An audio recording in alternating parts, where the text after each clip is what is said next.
Dear students, this is lecture 15, Supply Chain Management. First, let us discuss the questions of the last lecture. The first question is response time is better for dash products in case of online sales. The answer is information products. The second question is dash is a complex issue and difficult to handle in online sales. The answer is returnability. The third question, name any one online sales platform other than what we discussed in this lecture. You can say Flipkart, Snapdeal. So like that, you can mention a lot of online sales platforms. The topic of this lecture is the role of network design in the supply chain. We had already discussed drivers of supply chain performance and six different distribution network designs. In continuation to that, we are going to discuss the various network design decisions to be taken in case of supply chain management. The first one is facility role. What role should each facility play? So, in case of supply chain, we should create infrastructures, that is, facilities, in various locations as per the demand. So, the facility may be a production or just a warehouse or buying the products from third party, keep it in stock and sell the products. The next decision is what processes are performed at each facility. So, based on the nature of facility, for example, it may be a production or it may be a warehouse. So, there must be a process. That is how the activities are performed at each facility that is to be decided. The next decision is facility location. It's where should facilities be located.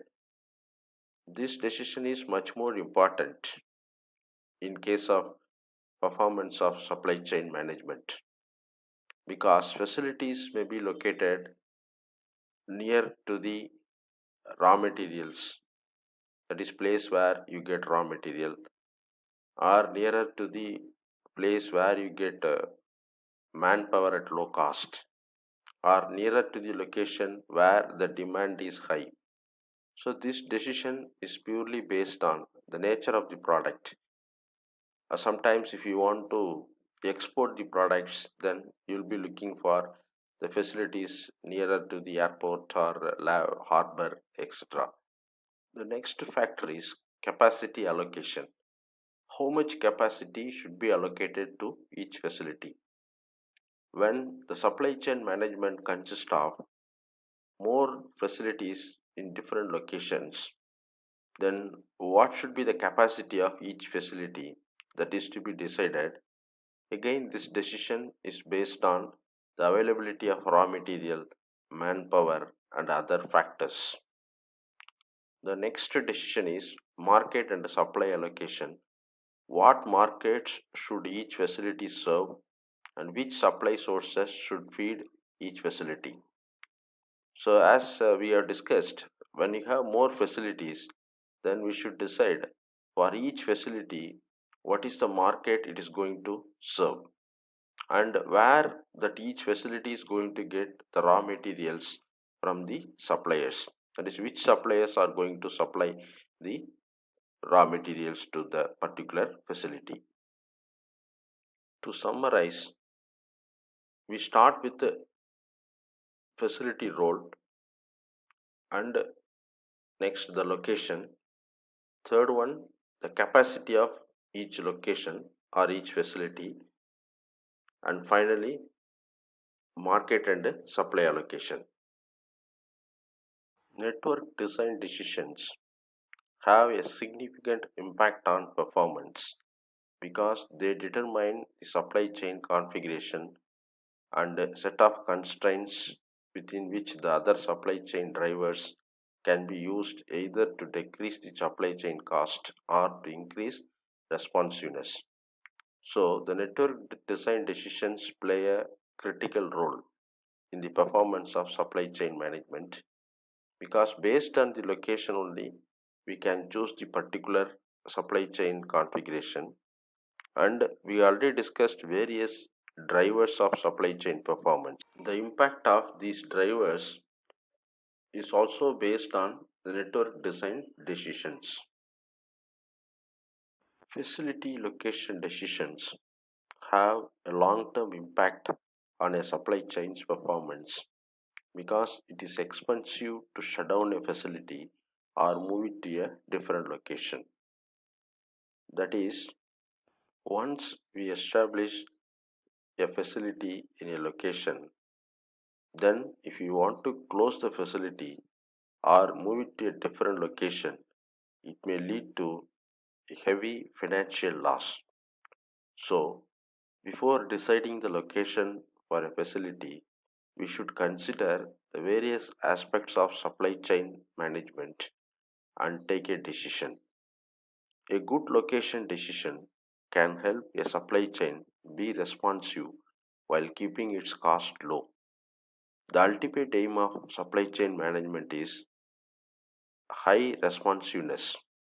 So, we have to decide the location for a facility to achieve high responsiveness at the same time keeping the cost at a low level. When we take a decision on facility location, we should consider the raw material availability, inventory, inventory of raw materials and also finished products, transportation factors, market and demand position. So all these things should be considered to decide on particular location. Capacity allocation can be altered more easily than location. That is capacity, if you want to increase it in a particular facility, you can add more infrastructure, facilities, manpower, etc. so that you can increase the capacity. If you want to reduce the capacity, then we have to reduce the facilities and manpower and move it to a different location. But the capacity decisions to stay in place for a span of period, that is for example 3 years or 5 years, like that, because if you make a change in capacity allocation frequently, then it may also lead to a financial loss. The next point is allocating too much capacity to a location results in poor utilization and as a result higher cost. For example, you assume a warehouse the capacity of 50,000 products, but the demand consistently not exceeding 10,000 products. That means your capacity is very high, but we are utilizing it only to store very little amount of products. That is, capacity is 50,000 products, but we are storing only 10,000 products at a time. So that means poor utilization of the capacity and it leads to higher cost. The next point is allocating too little capacity results in poor responsiveness if demand is not satisfied or high cost if demand is filled from a distant facility. That means the demand is very high but your capacity is low. So due to that what happens? The responsiveness will not be better one because the capacity of the particular facility is low, we have to get the products from another facility which may be far away from this place, and it leads to the demand is not satisfied in time and also high cost. The allocation of supply sources and markets, that is supply sources means the suppliers of raw materials, and markets means the demand for the particular products in various locations. So the allocation of supply sources and markets to facilities has a significant impact on performance because it affects the total production, inventory, and transportation cost incurred by the supply chain to satisfy customer demand. So, for each facility, we should think of what is the supply source. That means the suppliers of raw materials, and to the market to which the facility is going to serve. So, these two factors we should consider because it has got a impact on the performance of supply chain management. The decision should be reconsidered on a regular basis so that allocation can be changed. So we can revise the decision and accordingly we can change the allocation to each facility. As production and transportation cost, market condition, or plant capacities change. So based on these factors, we can change the allocation to the particular facility.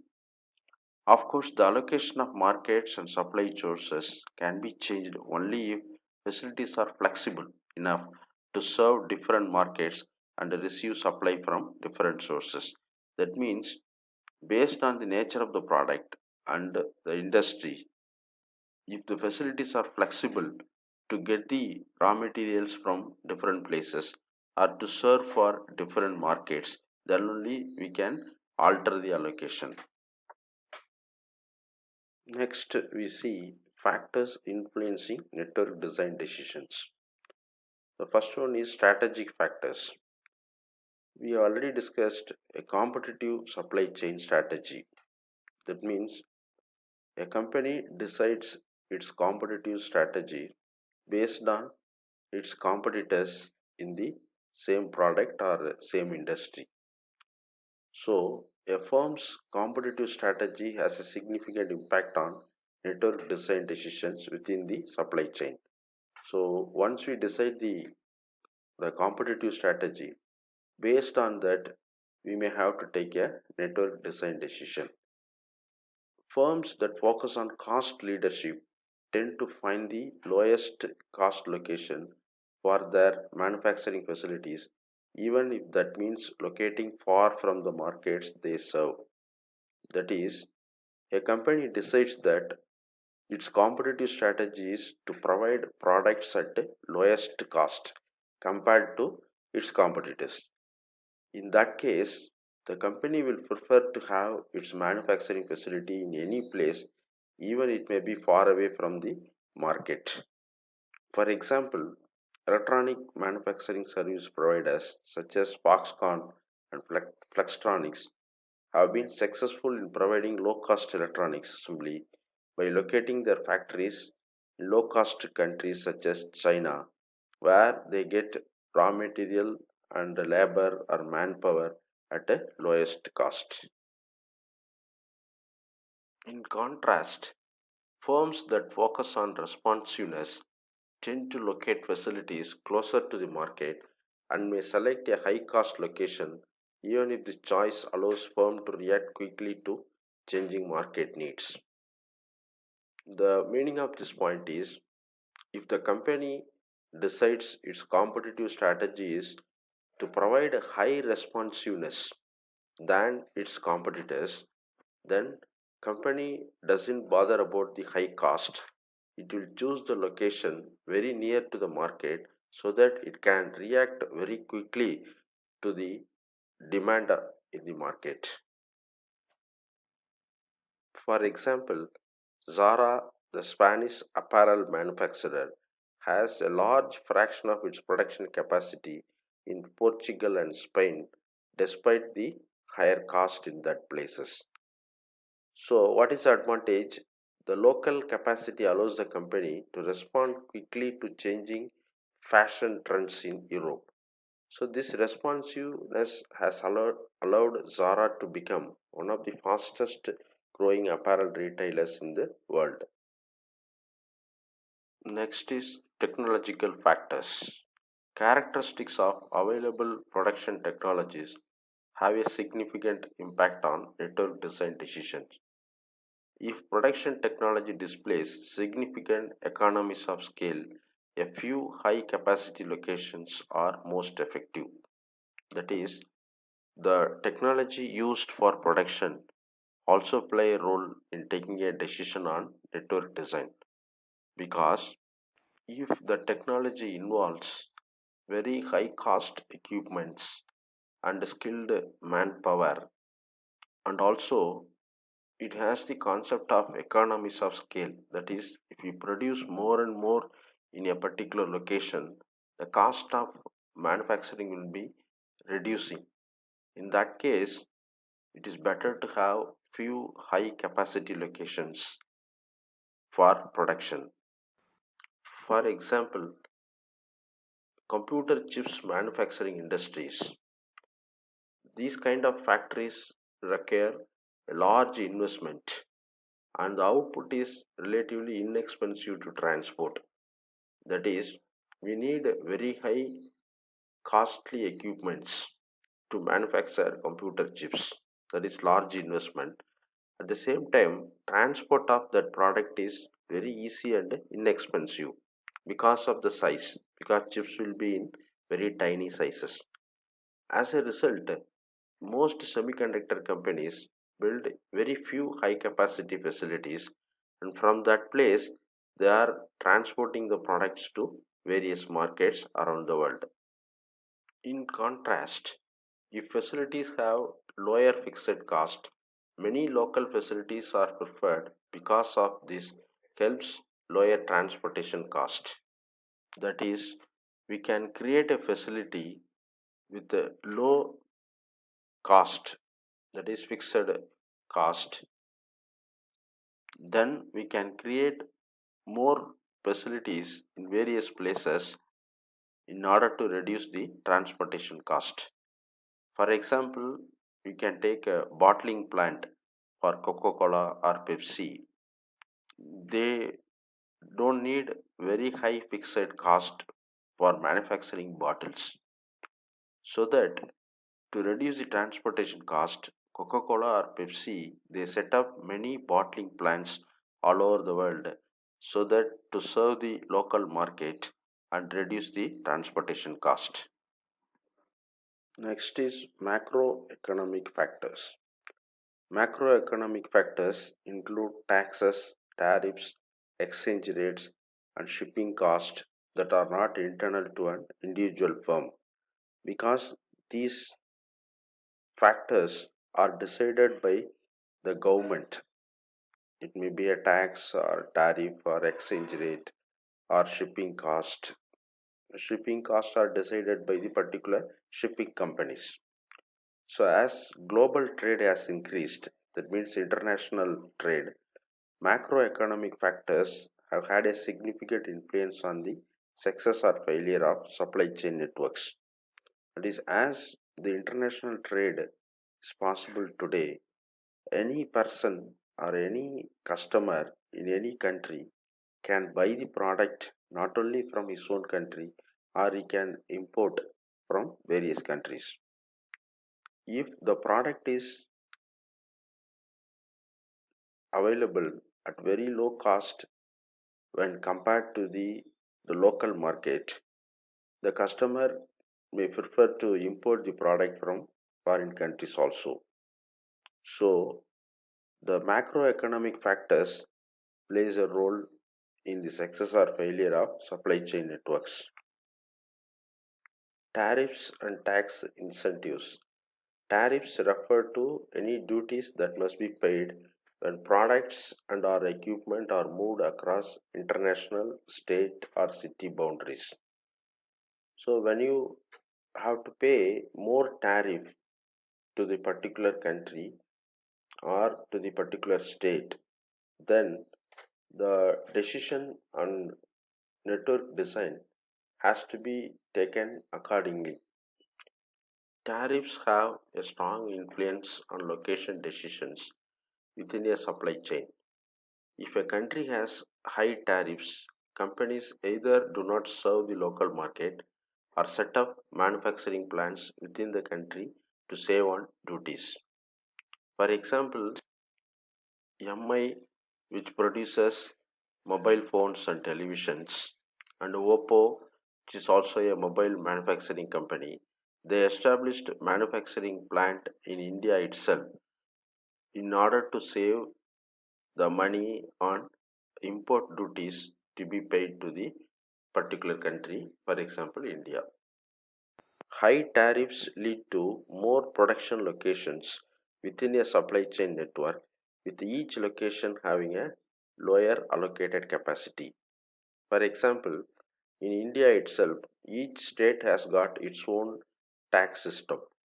So, the company may decide to have many production locations in different states to exploit the facilities or tax advantages provided by the particular state.